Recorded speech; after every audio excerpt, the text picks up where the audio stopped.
when the Orioles threw playoff level starters in Rogers and Bradish, it shut the Yankees down. And that's just something to remember for whatever's coming next week. That's what they're going to be kind of facing probably in the postseason. Hello and welcome to the Pinstripe Post. My name is Ryan Sampson. I am the host and producer of the show, but of course, he's the star of the show, Joel Sherman. Today is Monday, September 22nd. The New York Yankees take the series against the Baltimore Orioles. Their magic number, Joel, is down to 3 to clinch a playoff spot in this postseason. What a crazy season it's been, and we're at this point right now, but the Yankees have put themselves in a pretty good position here. The magic number is 3. They got the White Sox coming up here, then the Baltimore Orioles.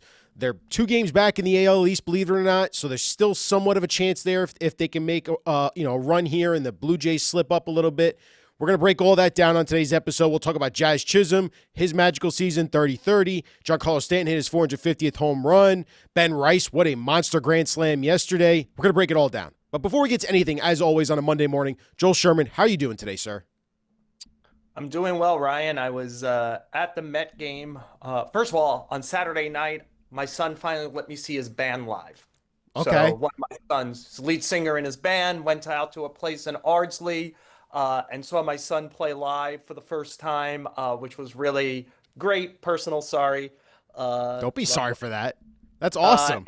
And then Sunday I saw something far worse in person. I saw the Mets play baseball again.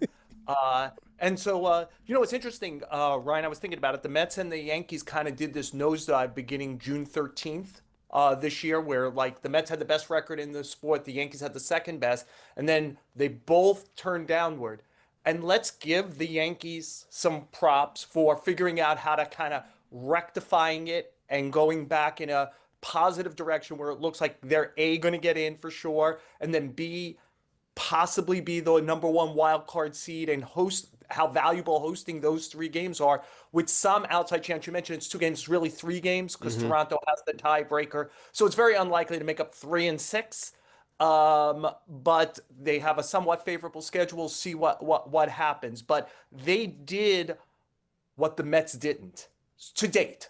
These are, I know this isn't a Met webcast, but man, there was a lot of pressure on the Mets for 6 days to prove something about themselves, to even if it means getting in and losing 2 really badly to the Dodgers. The difference between getting in and not getting in for the legacy of this 2025 Mets team is startling. Anyway, I didn't mean to get off topic with the Mets, but that was my weekend on it. No, look, you hit the nail on the head there. And I think to further your point, Joel, this is something you highlighted weeks ago before the September schedule started was, look, Ryan, you told me, look, Ryan, this schedule lightens up big time for the Yankees. They have a lot of games with the Orioles, the White Sox, the Twins, who's their punching bag, but they took care of business. The Mets did not against the Nationals this past weekend. So that's how the Yankees are able to afford the position that they're in right now is because they did take care of business and beat up on the bad teams. So for you, what are you taking out of this series against the Orioles? I don't want to say it's crazy. Maybe I'm a crazy take person here, but the Ben Rice grand slam in extra innings last night versus a lefty reliever, I thought that was so dang impressive. And this kid continues to impress me as a professional at bat, and he just continues to have these big hits, and he hits the ball so dang hard. What do you make of last night, or yesterday afternoon, I should say, of Ben Rice's grand slam in extra innings? Yeah, you should know it happened while I was talking to Juan Soto in the Mets clubhouse after the game. So I didn't see it live. I noticed I looked at my phone, it was 1-1. The next time I looked, it was 5-1. So I said, well, somebody probably hit a grand slam here. And I looked at it, and that's what it was. Ryan, I don't want to be the negative Nelly in this. But what I actually took out of the Orioles series was when the Orioles threw playoff level starters in Rogers and Bradish, it shut the Yankees down.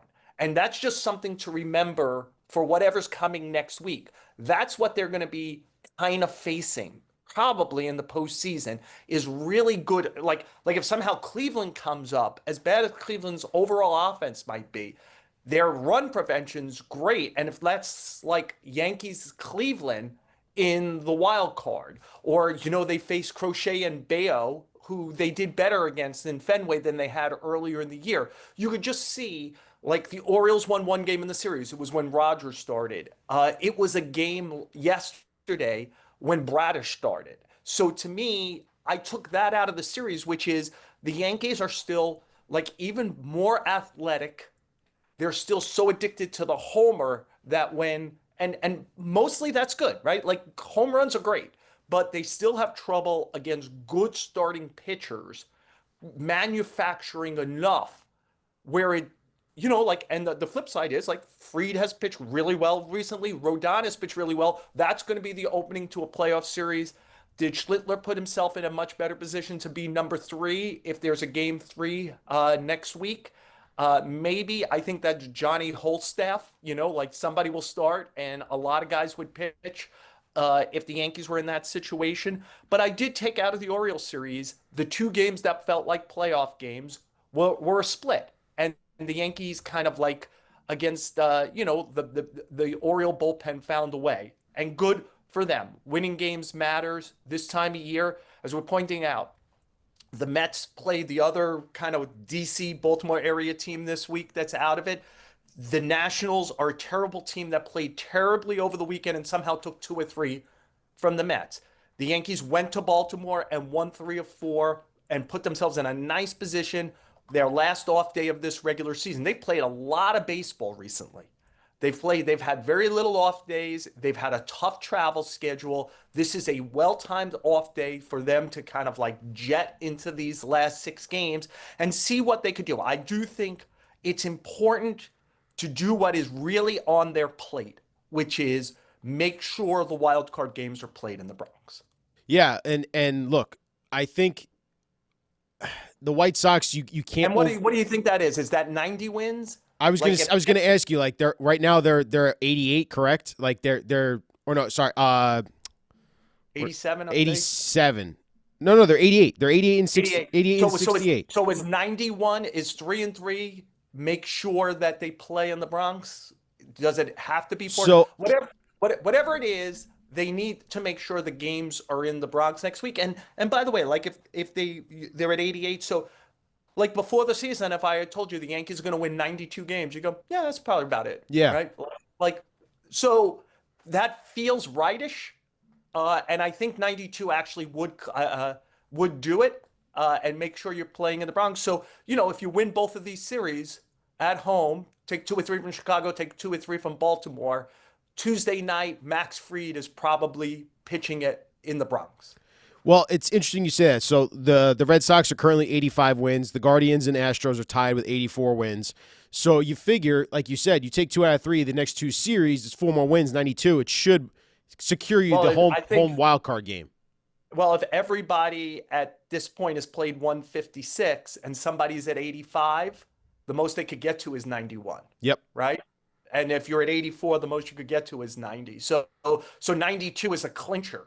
Right? And 91 is probably a clincher, right? And probably nobody's going undefeated all weekend. So anyway, the Yankees are in a very strong position to go ahead and get home games next week. And we know that their bats play much better in the Bronx. Yes. They'll have a crowd. It's better than going to Fenway. It's better than having to fly to Cleveland, Houston, Detroit, pick your team that they'd be in. This is the last bit of business. I'm not saying you don't take the Hail Mary to see if you could win the division, because then you get some days off. You take yourself out of the danger spot of trying to win a best 2 out of 3 series, where it's like if Max Fried has a bad day, suddenly your season's on the line the next night. So you want to, take the Hail Mary if it's there. But you want to see, like, I would make a case for day off and then sweeping the White Sox. Yeah. Like really taking care of business, because the other thing you'd like to do is over the weekend, make sure, I don't think that the Yankees would like pitch Fried or Rodon over the weekend. They're going to make sure they're lined up for Tuesday, Wednesday, but you want to make sure like you're locked into something. So even if it's just Saturday and Sunday, it's like Saturday, you're starting Ryan Yarborough, and Sunday you're starting Will Warren. You know what I mean? Yes, and I do. Judge is playing 5 innings or not at all. No, you don't have to put either Judge or Stanton in right field for a single inning of the last, say, 18 innings of the season. There is something to take care. The White Sox are a little more fight. They're certainly better than last year, and they're kind of a little feisty, but they're playing in your ballpark. This is really take care of business. So you could get to Saturday feeling like, okay, the division is Toronto's. We're the number one wild card. This is Paul Blackburn and Ryan Yarbrough starting the last 2 games of the season. Will and just play it like that. Get Judge and Stanton off their feet, etc. Well, look, Joel, I do want to ask you and go back to what you had talked about with the Yankees, in a game yesterday and then a loss on Friday. The offense couldn't get much going. They only mustered 2 runs on Friday.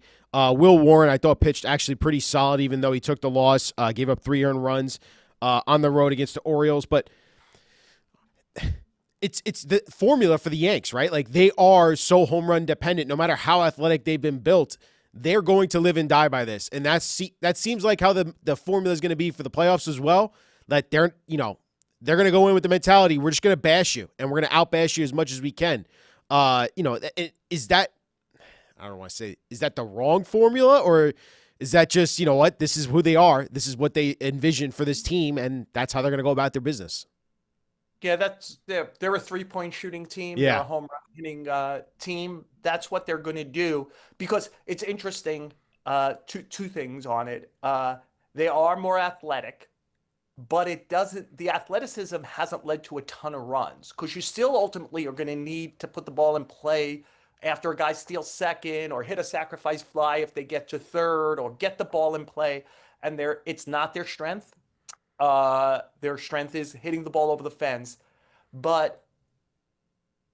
And the other thing about the stolen base is funny. I'm talking to you from MLB Network. I got a show to do later, and I'm on with Alex Avila, the longtime catcher of the Tigers, who's literally in the office next to me. We were just in a production meeting today.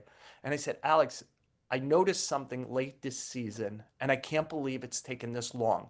So I'll use Juan Soto, but I think it deals with the Yankees also. Juan Soto has 30-ish deals. I would say 25 of them came without a throw, or a token throw, because he's stealing against the pitcher with the hop, hop, hop. They're not paying attention.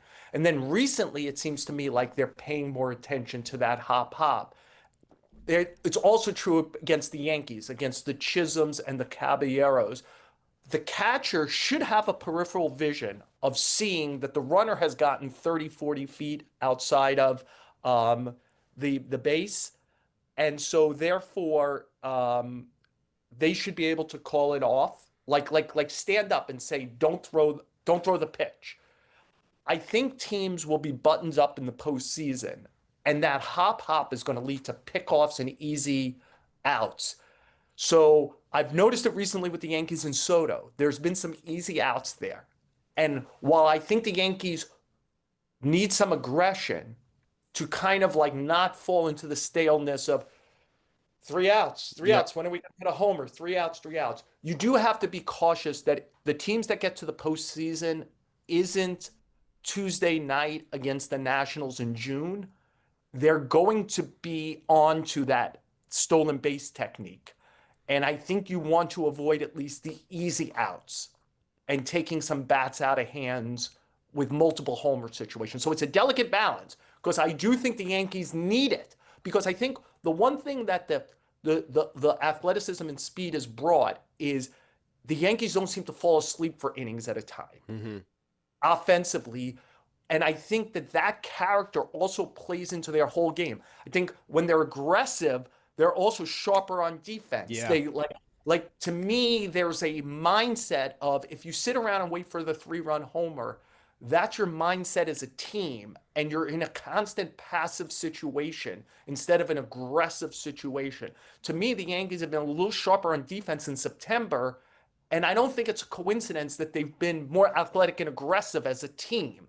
And so there's that fine balance between, hey man, you can't just give it away with the hop, get caught 40 feet off of first base with an aware catcher and aware pitcher. And yet you need to be aggressive. It's a very tough line. You got to pick your spots, Joel, as always. You got to pick your spots. But I've noticed it all, again, it's not, and the Yankees aren't the only team to do it. Soto's stolen bases is about pitchers becoming such robots and locking in on my curveball's got to have this much rotation, and oh, that guy's already 50 feet off of first base. Like, I think in the playoffs, teams will be buttoned up and sharp catchers will be stand easy out. Yeah, it makes sense. And I do agree with you. There's definitely a more aggressive tone in how they are on the base pass right now and how they're playing defensively. And this is something I've wanted as a fan, like just because they had such a slog for so much of the season, right, Joel, where it felt like they're just waiting for the home run to bail them out right now as an offense, and they're not being creative on the base pass, and they're not getting on base, and they're not doing the right things. Defense looks really sluggish, and it just looks like they're just trying to get through these games to get to the later months and then finally turn it on. And you know what? They are starting to turn it on a little bit.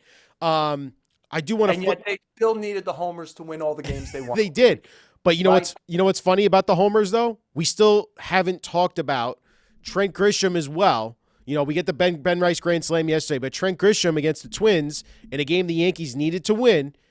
Wow. Couple home runs, 33 home runs in the season, Joel. Look, and this is funny. I go back to the offseason show because you had talked about, you know, should the Yankees tender a contract to Grisham? And then, yeah, they did. And it's like, what are they doing? But the guy has 33 home runs. Did you even see a season like this coming from Trent Grisham? Oh, I'm wondering if Trent Grisham saw a season like this. Trent Grisham, I mean, it's 33 homers. I think it's part of an overall reality that I think we can say, which is Juan Soto is great. The Yankees were better off losing that battle. Because I think if they get Juan Soto, they don't get Max Fried. And think about their pitching staff then. I'm not sure they get Cody Bellinger. So think about their overall athleticism. And the reality is that Bellinger and Grisham, who play all the time because Soto isn't there, have more than made up for Soto. Like as an overall group, especially when you include Bellinger's defense and base running and maneuverability, etc. And this is Juan Soto is a Hall of Fame, easy Hall of Fame first ballot guy. That's where he's heading, who's having another outstanding year. But the question is, would you rather have 4 players or Soto? And the Yankees needed, as we are still talking about here, what this has allowed them to do is play Judge where he should play, which is right field, get more athletic, more diverse, and better. Like it worked out for them. That was a battle that was worthwhile to lose because we know if Hal Steinbrenner had put 750 million-ish into Soto, everything else was going to be small potatoes. Like maybe you sign Goldschmidt, but you don't add Bellinger, you don't add Fried. And I'm not sure that's a playoff team. And with like marginal upgrades in a couple of other places. Yeah, the Fried piece you just pointed out is the biggest one right there. Is the biggest one because the rotation, like if you lose Cole, your season's shot then. In spring, and they were going to lose Cole. So I think that Grisham doesn't play, right? If Soto's here, or maybe he does. Like, look, does he even get a contract tender if Soto returned last year? Correct. Like, well, they had a tender before. Okay. The outcome on Soto, so he had already been tendered. And I think the Yankees would say, well, it was $5 million for us. Even $5 million is cushion money, but it's just about playing time. And think about how bad the Yankee defense would have been in the outfield of Dominguez, Judge, Soto. Whereas this year, the defense has been kind of like much better when it's Judge and right, Grisham in center, and Bellinger in left. Like Grisham's metrics are terrible.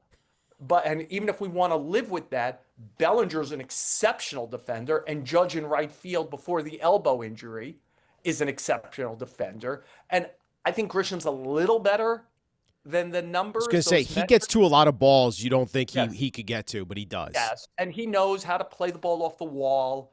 And you see the value of that, right? Cedric Mullin gave up an inside the park grand slam because he didn't know how to play a ball off the wall. You watch Jason Dominguez all season not know how to play a ball off the wall. Grisham's actually exceptional at playing a ball off the wall, understanding what he could get to, what he can't, and what angle a ball's going to come to. You watch how many times Grisham plays a ball off the wall on one bounce, as opposed to he's running for something. He's lined himself up in the right place, ball off the wall. Like, I don't know if metrics cover that, but he saves bases by understanding I'm not getting to it. It's off the wall. I know where it's going to bounce. Like it's a smart play if you watch him play a lot.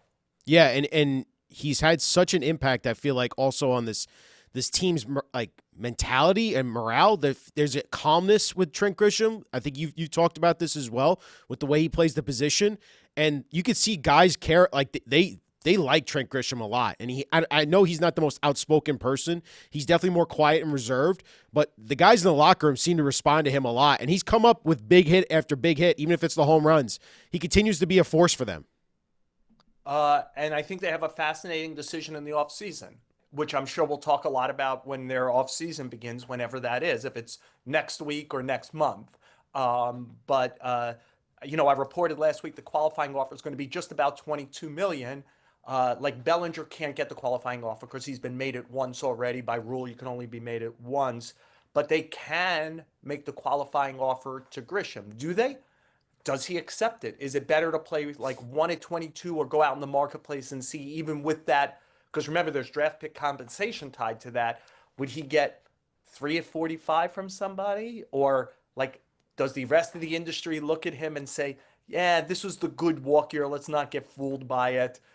Plus, he's kind of like, it's not a great body in his late 20s. The defensive metrics stink. He has some injury history. He might actually accept 1 at 22. I don't think that that's out of play. Would the Yankees be okay at 1 at 22 and then just see, are they able to keep Bellinger? Like it does help them a little bit if they don't keep Bellinger, right? Because then you say, okay, so he's in center, Judge is in right, and then left field is Dominguez slash does Spencer Jones Spencer ever Jones, yeah. the gap, and you sign a right-hand hitting, you know, First baseman, outfielder, yeah. outfielder type, Austin Hayes, Miguel Andujar, who can really hit it. By the way, left-handers, Rob Refsnyder, who comes from the Yankee organization. I think one of his best friends is Judge, is a free agent after that kind of. I mean, this is a discussion for when there are no more games in front of the 2025 Yankees. But it is something like if I would have told you on March 27th when the season started, the Yankees are going to have a tough qualifying offer decision on Trent Grisham, that would have been a laugh line. Now it's a reality. Yeah, and he continues again. He continues to have this magical season for the Yankees, and we'll see if he continues to do it in the postseason when they get there. Joel, I want to talk about Max Fried here. Another dominant start the other day. The season he's put together, it's all career highs in innings pitched, wins. I mean, he's doing everything for this Yankees team in the first year of this 8-year deal. He reminds you, like, just give him the ball, kind of like CC Sabathia, like in 2008, 2009. Give him the ball every day, every time he comes out there, and he's going to give you his best stuff. And whether he may have had a little bit of a sluggish, I would say August, he's turned it around in September, and he's been incredible for this Yankees rotation. He's been their horse. What more can you say about Max Fried, and have you been impressed with what he's been able to do his first season with the Yankees? Yeah, Ryan, I would bunch Fried and Rodon together, especially once Cole is lost for the year. How are the Yankees going to compensate for the loss of their ace and a horse? Like, not just like the ace who gives you 140 or 150, but the ace who gets up towards 200 innings. So I want to give Fried and Rodon plaudits for attendance. They're both going to make 32, 33 starts. They're going to both get up towards 200 innings, probably not maybe make it there, but get up there towards there and be 2 of the 10 best starters in the American League this year. The growth of Rodon in general, like his repertoire / his ability to take a deep breath and perform has really, like, those 2 guys are as valuable to the Yankees as Judge. And Judge is, like, this is no knock on Judge is great, but like without Cole, those 64 to 66 starts, where are they without those guys filling in? And again, I think this is one of those places because I sense that every time something goes wrong, we hear like, how is Brian Cashman still the general manager? He sucks. Well, there's a lot of teams that sign big free agent contracts with pitchers that don't go nearly as well as Max Fried, and what's turning out to be a good signing of Carlos Rodon. Like, it was a bad first season, but these last 2 have been outstanding. And like he's one of the 10 best pitchers in the American League. He's a guy who like, look, we know there's going to be a little trepidation, especially if the Yankees are down 0-1 in a wild card series with the ball in Rodon's hands. But he's pitched exceptionally. Give the Yankee infrastructure credit for working him through, and Rodon, the lion's share of it, for working through a terrible first year. A lot of guys get knocked down in New York, not many get up. Yeah. Rodon has not only gotten up, he's probably might get some down ballot Cy Young votes this year. What Uh, about Fried for Cy Young? yeah, I think he'll get down. Like, you could vote for five, and I assume the first three in some order are going to be Scooble, Crochet, and Hunter Brown of the Astros. In some order, are probably going to be the top three. If Nathan Eovaldi had not gotten hurt, I assume we would have been talking about that as the top four. Does Eovaldi still get some votes? It's Fried. There's a jumble of probably now another five-ish guys that Fried is part of. And the overall context of Fried's season will probably get him some fourth and fifth votes, I would think. But that's the group. I think there's an obvious three. And then the question will be who people put on their ballot for 4 or 5. But even if Fried falls out of that, he's been in the like this is what the Yankees signed up for. Mm-hmm. And every team deals with injuries, so I this is spilled milk, and no woe is the Yankees. But if they had Cole this year, they had Cole to go with Rodon and Fried. I actually think they might be the World Series favorite right now. Like, because you roll into a series with those three and then pick your fourth, as opposed to rolling with the two lefties and who are the next two guys? Is it Luis Heel and Schlittler? Like, if it is Luis Heel and Schlittler in 4, like, hey, we'll let them start the game because you feel like the first 3 guys will protect your bullpen also. So the loss of Cole this year is going to especially be felt in the coming weeks. But the fact that it wasn't felt dramatically for 6 months is about Fried and Rodon. Absolutely. To go further about Max Fried and what he did this past start, he got a career high 28 swings and misses versus the Orioles. That's 7 more whiffs than his previous career high in a game. This season he has 18 wins, 182 strikeouts. The other Yankees left-handed pitchers in the history of the Yankees to have those type of stats with 18 wins and 182 strikeouts for a left-hander. CC Sabathia did it in 2009, 2010, 2011. Ron Guidry did it in 78 and 79. Whitey Ford in 61 and 63. And Lefty Gomez in 37. That's the type of list that Max Fried has put himself on with this season he's currently having with the Yankees right now. He is scheduled to have one other start this week. I believe Wednesday he's scheduled right now to pitch against the White Sox. I haven't done it in a couple of months, and I did it a lot at the beginning. The comparison I made of Fried is Jimmy Key, the athletic left-handed pitcher who had pitched big games already, like both won clinching World Series games by the time they reached the Yankees, had that slow heartbeat, can handle it. I mean, really athletic, really fearless, the kind of people you felt could walk into the Yankees and not be bothered by it. And that's been the case. And Jimmy Key, again, for some younger fans, go look at Jimmy Key's first 2 seasons as a Yankee and keep in mind the 1989 to 1992 Yankees were not very good. They finished under 500 every year. They were bad enough that Brian Taylor was the number 2 pick in a draft one year, like in 91, because they were like so bad in 90. There's a pretty good documentary on Peacock if you'd like to go watch about the 1990 Yankees, the Bronx Zoo 90. I know somebody who was involved in it, and wrote it. But Jimmy Key and Paul O'Neill in particular showed up after the 92 season, and everything began to change.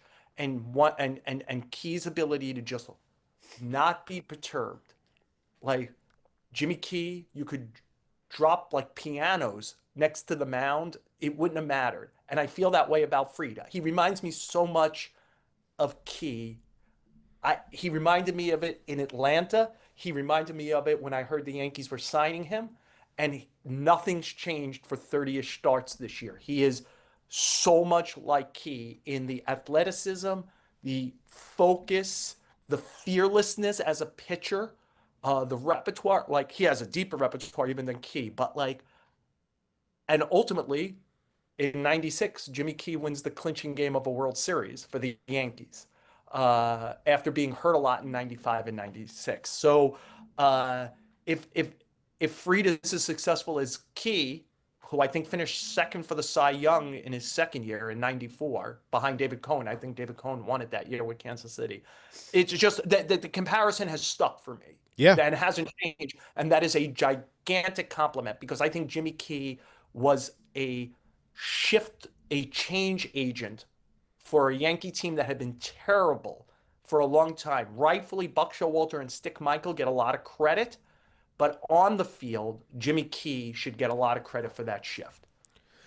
Look, Max Fried getting compared to Jimmy Key. If he can do the same thing for the Yankees and like get them a World Series this year, oh, he'd be a hero for them this year. Considering everything you lined out just before the Jimmy Key comparison just now, Joel, the fact that he took the ball with Garrett Cole going down with the Tommy John, it just.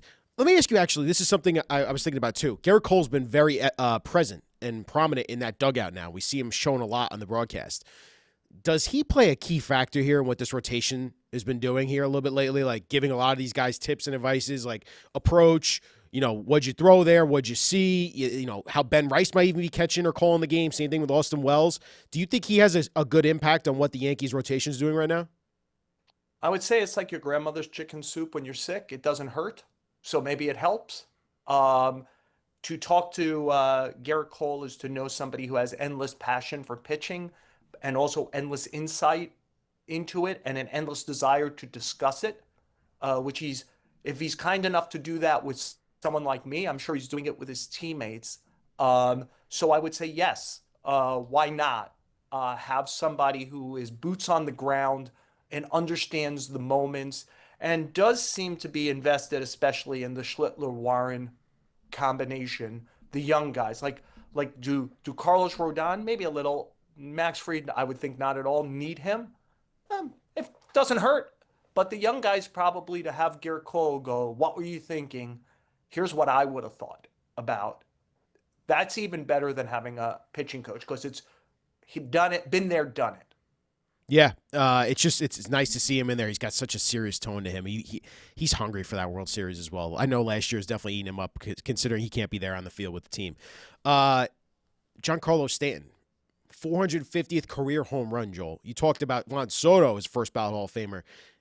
Giancarlo's 50 home runs away now from 500. That seems like the plateau right now for guys that automatically get into the Hall of Fame. Is Giancarlo Stanton a Hall of Famer when he hits that 500th home run? So this is always the thing is like, because we have 5 fingers and 10 fingers, we care about things that end in 5 and zeros. So if he finishes with 498 or 99 homers, is he a Hall of Famer? Does he actually have to get the zeros? Why the zeros? Just because we have 10 fingers. Say we had 9 fingers. You would know more than me. You're part of that group that votes and understands more. I always think it's silly where people say like, oh, if he just hit one more homer. It's that plateau, really? Man. It's that plateau. Right? Can you imagine it's like Aaron Judge got to 499 homers and we go, remember that one in Tampa? I was going to ask you about that in my next segment, Joel, because he's got 49 home runs and you'd mentioned earlier this year. Hit another homer this week and get to 50, but like if he hit 49, I'd go, wow, 49's amazing. I don't need, personally, I don't need the number. So to me, the question about Stanton will be this. Do you put somebody in the Hall of Fame based near solely on that skill? Homer hitter. Now, there was a time earlier in his career, including when he was an MVP, where Stanton was more of a rounded player. It didn't last very long. His body began to betray him, especially once he got traded to the Yankees.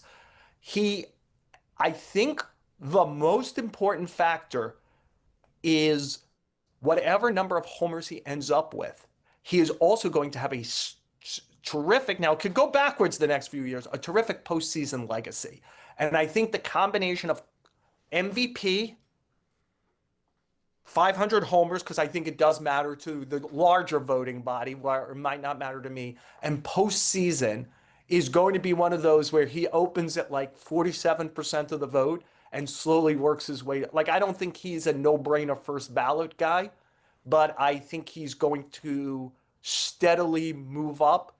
Like, can you imagine what a cakewalk would probably be for him if the Yankees had won the World Series last year, And he's a World Series MVP. Absolutely. right? After being I think he was the ALCS He was the MVP, right? ALCS MVP. Yes, he was. Like if they go ahead and do it, even if he's not the World Series MVP, but the Yankees win their first championship in 15ish years, and he's a star in it, and he's kind of doing almost what Judge does during the regular season and the postseason.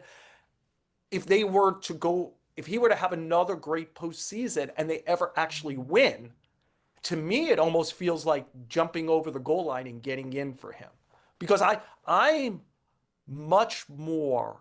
I put so much weight on the postseason because I am so anti the analytic bent Hmm. about randomness and like being good for a lot of like all the big picture stuff. It's like ultimately there's one parade given out there's one parade a year. One team gets to get rings every year. It's precious. It's precious. And if you get to the finish line, I with everything I don't want to get into the social conversation. I voted for Kurt Schilling all 10 years he was on the ballot. To me, even if you thought he was a borderline based on the regular season, I didn't. I thought he was over the line. But you add that he's probably one of the 5 to 10 greatest postseason pitchers ever to what he did during the regular season. To me, like he's an easy guy to vote for.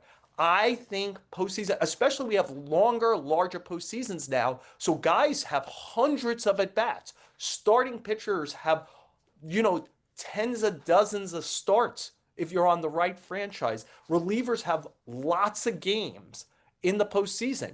Like it's Billy Wagner was bad in the postseason.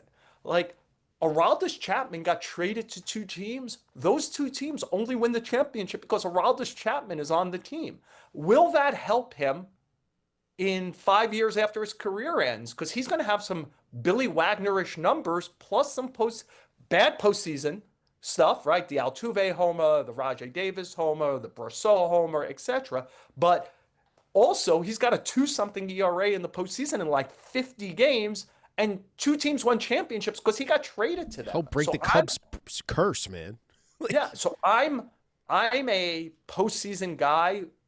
I put a lot of weight on it for the Hall of Fame vote. So that to me, like if Stanton ended with 489 homers but continues with this postseason, I'd be like, that's like I don't need the 500. Yeah, it's just it goes more to his legacy and how he can do these incredible things at the plate in such a short amount of time, whether it's the postseason or currently right now what he's doing this season. In 70 games, he's got 21 homers, 56 ribbies, he's batting 268. He's having an incredible impact in the short amount of time he played this year, and he's been a force for them, and which is why it's been so critical to get Judge back on the field, no matter how healthy or not healthy he is, because Stanton's bat is so valuable to what the Yankees are trying to do right now this season. And I also think Stanton's a leader. Yeah. I think the way that Stanton goes about his business and blocks out noise should be an example to everybody who plays anywhere, but especially in New York and particularly in the Bronx. He a is fantastic at making it about just him and the pitcher and cutting out everything else. He should get big plaudits for that skill. He's won me over, and I was a huge doubter on the move. He just continues to I don't want to call it surprising, but he does. Like he just comes through, man, and I'm looking forward to seeing how he does in this postseason as well. Aaron Judge, has he solidified himself as the MVP after this past couple weeks? I think that's still to be determined. We have a week left on this. I am going to do my awards for this coming Sunday paper. I have a thought about how I want to present it, and I don't want to give you that thought until I present it. Okay. I will say this. I am not this should not be taken as a judgment for who I think is the MVP. But I'm assuming that most of the people who watch this are Yankee fans. And let me just say, if the New York Yankees had a switch hitting catcher who hit 60 homers, they would not give one rat's butt about what anyone else did in the league. They would say that guy is the MVP. So, like, if you're deciding, like, oh, it's got to be Judge, and it's because he wears your uniform, imagine if Cal Raleigh, I mean, can you imagine on March 27th if I told you a catcher would hit 60 homers and do it in one of the toughest parks to hit in the ball in the sport and not win the MVP? That seems impossible to me. And again, I'm not saying I'm voting for him. I see your face, but that's because you're a Yankee fan. I'm trying hard to say Aaron Judge has this season for Seattle and Kyle Raleigh has this season for the Yankees. I'm telling you, if I was saying, hey, Ryan, Aaron Judge has a 1200 OPS in Seattle. Like, you can't make Cal Raleigh the MVP just because he hit 60 homers for your team in the Bronx. You'd be like, no, it's got to be Cal Raleigh. Is it all about the homers though, Joel? This is a very close MVP race. It is a very close MVP race. And if somebody wants to make a war argument, then I'm going to be, okay, then Geraldo Perdomo is the National League MVP. He's leading the National League in WAR. Is he the MVP? You take Aaron Judge off the team. That's what my argument would be for no matter what it is. The 58 homer catcher off of the Mariners. By the way, the Mariners have made the playoffs once in 25 years. They haven't won their division since 2001. Like, the narrative is as easy to make on Raleigh as it is on Judge. That's all I'm saying. And by the way, I am not saying Raleigh is the MVP. But I am saying, looking at your face, that you're a Yankee fan. And if these two players played outside, both of them were outside New York, and I told you nothing else but that a catcher would hit 60 homers. A catcher would hit 60 homers with everything a catcher has to do now. The job has never been more physically and mentally draining than it is right now. It would be impossible to think that guy didn't win the MVP. Impossible. Go back to 2021 when Salvador Perez and Shohei Ohtani. Right, but like this guy might actually get to 62, right? He might. Right, you're right. We're doing the Mike game, right? Right, Joel? Like we're saying. Well, okay, how about this? Is he doesn't get another hit the rest of this season and finish as a 58 homer catcher? A 58 homer catcher. Like 180 OPS, you take it away from Judge, he's Cal Raleigh. You take 180 OPS points away from Cal Raleigh, he's an average MLB player. Yeah. It's just I'm trying to be I know, I get it. I'm the biased, I get it. But I'm just the stats don't lie. If Cal Raleigh was having this season for the Yankees, how would you feel if Aaron Judge, the Seattle Mariners Aaron Judge won the MVP? If Aaron Judge had already won a couple MVPs and he's doing this again, how can you not give him MVP? Like, the guy's the best player in baseball. And by the way, he might be the MVP. I'm not telling you who I would vote for. And I got you. I do not, before anyone gets angry also, is I do not have this vote. Oh, you don't? I thought you did. No, I do. I have a vote on nothing this year. I am not voting for any award. Okay. Not Manager of the Year, not Rookie of the Year, not Cy Young, not American League, neither league, anything. I'm not voting for anything. So if I'm understand, I'm just like you. If I say Aaron Judge is the MVP, I have as much influence on the final vote as you do. I do not have a vote for this. And I am not saying that Aaron Judge isn't the MVP. Again, I'm holding back something that I've been thinking a lot about, a comparison, and I'm going to write it for our Sunday paper when I do my awards. But there is this dismissal by many Yankee fans of Raleigh. And Raleigh is having a historic season. And now Judge is doing Judge. And that probably is good enough to win the MVP again. He's having one of the greatest right-handed batter seasons ever, too. Like, people want to dismiss that as well. I get it. Dismissing that.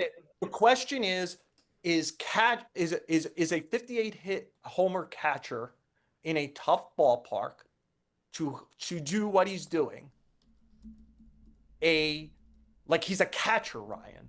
He's a catcher, and a pretty good catcher, not just the guy who's sitting there doing nothing. It's not, and I get it. Like, hey, look at the WAR. First of all, anybody who makes a WAR argument can't tell me what the calculation is for WAR. So, you're giving me a fake number to some degree. What about defensive runs saved, though? Defensive run saves, again, you'd have to tell me the formula. Okay. That's what you're going to base it on. Raleigh was, I think catcher defensive metrics are really tricky. So last year, Kyle Raleigh was the platinum Mm-hmm. glove winner. This year, he stinks. Mm-hmm. He's got a -1 defensive run Yeah. saved. Do you Yeah. actually believe that? Do you actually believe in 1 year he I'm went from really good at this to really bad at it? Yeah, I mean, look, Judge wasn't a good center fielder by all metrics last year as well. And now he's Well, a but he also was a bad center fielder by eyesight. He's a very good. I don't need to look at the metrics. He's a very good right fielder. he's a very good right fielder. Yeah. I, He hardly plays right field it's much going to be a anymore. fascinating discussion throughout. I hope this is not Judge fatigue. That's what my fear always is with this. And people need Everyone should read. It will be posted on Saturday. And it will Yes. be in Sunday's paper. I have a comparison that I'm going to do and write about it. And how about we'll discuss it next week? Can't wait. I can't wait for that piece, Joel, and I'll be reading it. And all you fans should too. Subscribe to Post Sports Plus. That's where you get to read all Joel's stuff. Joel's notebook time. We didn't hit on it yet. Jazz Chisholm, 30-30 season. Can you believe it? 2 questions here. I think you would agree. You had talked about the possibilities of Jazz. He can either be one of the greatest or he can be what the F Jazz type, right? Like those are the 2 types of players you can get there. Did you see a 30-30 season coming from him this year, in all honesty? And second, what do the Yankees do with this guy in the offseason? Do they extend him a contract extension offer?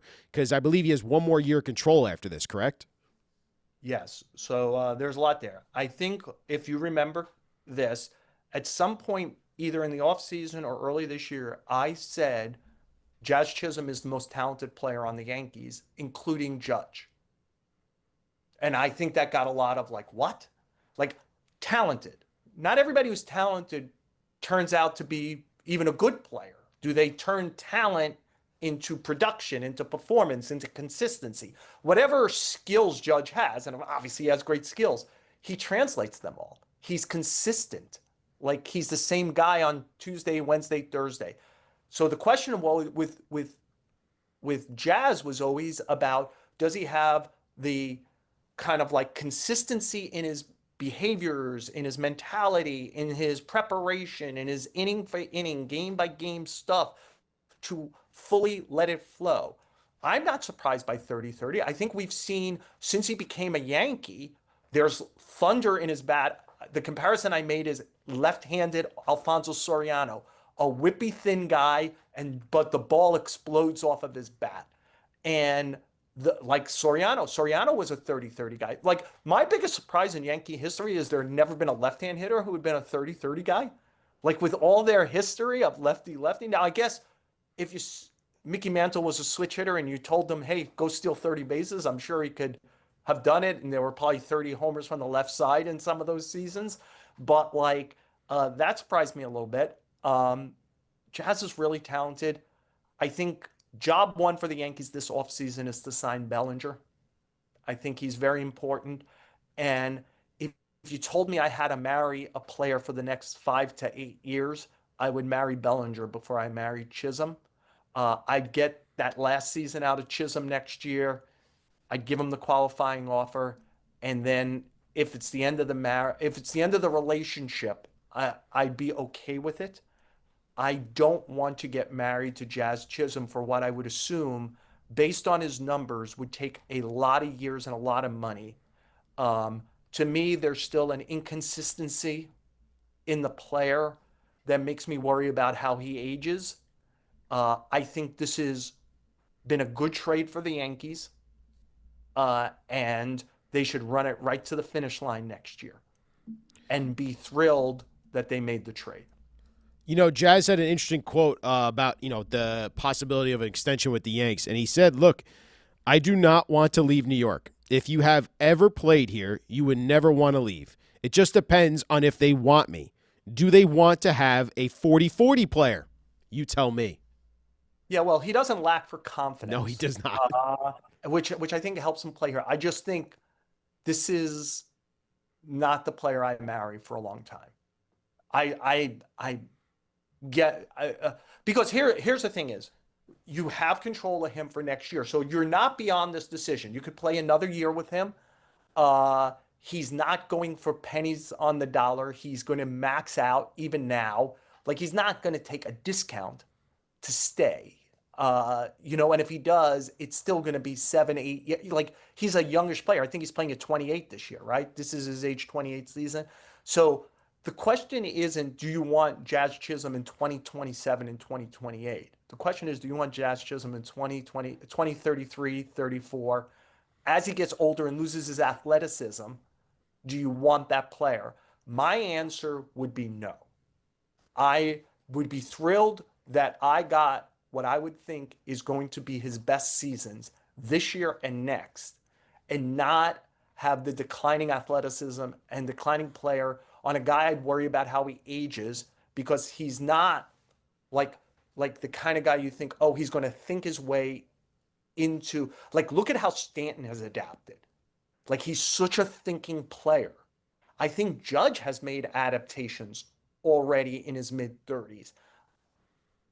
I'd be worried if Jazz could do that. So I'm going to be like, good trade, get the most out of him, make the qualifying offer, get a draft pick, and do it. And understand, like, if he has a 40-40 season next year, you're the Yankees, he really wants to stay, at the end of next year, you could do it.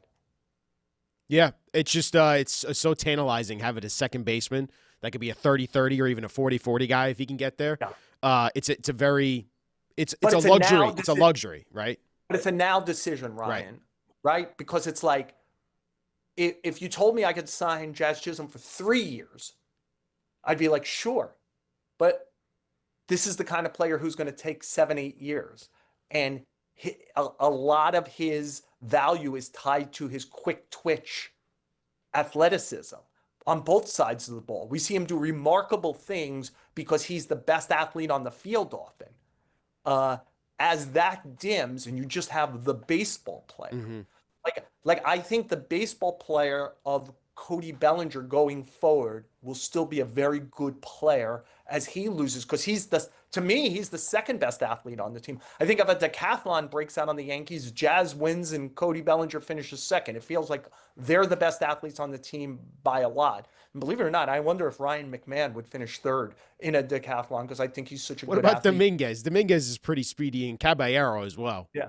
Yeah. Well, they're a different team, right? It says something. But decathlon is strength, endurance, short running, long running. Like, there's a smoothness to Bellinger and Jazz that is just athletic smoothness. The only great athletes can be that smooth. Like, there was a ball, I was at the Yankee game. At the Met game. So I had the Yankees on my phone, like on my computer as I'm watching the Met game. And there was a ball hit yesterday that off the bat, I'm like, oh, that's going to be a double. And Bellinger got to it easy, like smooth. Now, I wasn't, again, listening, or anything like that. But I just saw out of the corner of my eye, and I said, he is so smooth how he does it. And Jazz, there's been a lot of loopers to center field where I'm like, that's a hit. And Jazz is like a great wide receiver. It's like the ball waits for him, like a great wide receiver where you're saying, oh, that wide receiver won't catch it. Yeah. And it's like the ball waits for the wide receiver. Jazz could do it. I just think there's a smoothness to those two players athletically. But I think Bellinger, like, say, Stanton or Judge, there's an elevated baseball IQ that I think allows the aging process better than I would trust Jazz's aging process. But I could play it out next year and make a decision at the end of 2026. And I'm the Yankees, and in general, if I want to keep a player, I could keep him. Okay, I hear you. Do one more. I would do the one more year, and know for sure. See if there's any adaptation in his game. Like, he talks about the 70% all the time. Like, is there? Let's watch a full season. Could you stay? He's also had some injuries. He's so sinewy. Is he going to have like oblique things every year because he's so tightly coiled? That's got to be part of this also. Joel Sherman, well said. And as always, we appreciate you for hopping on here, giving us all your insight. We're looking forward to seeing how this next and final week plays out. And then next Monday, we'll be talking to you, and it's going to be finally playoff time, and we'll see where the Yankees are facing off against. I'm sure we'll all be talking about that column you have about Judge Raleigh MVP race. We'll break it all down as always. And we appreciate you for giving us all your time, Joel. All the best, Ryan. Thanks. And thanks, everyone, for watching.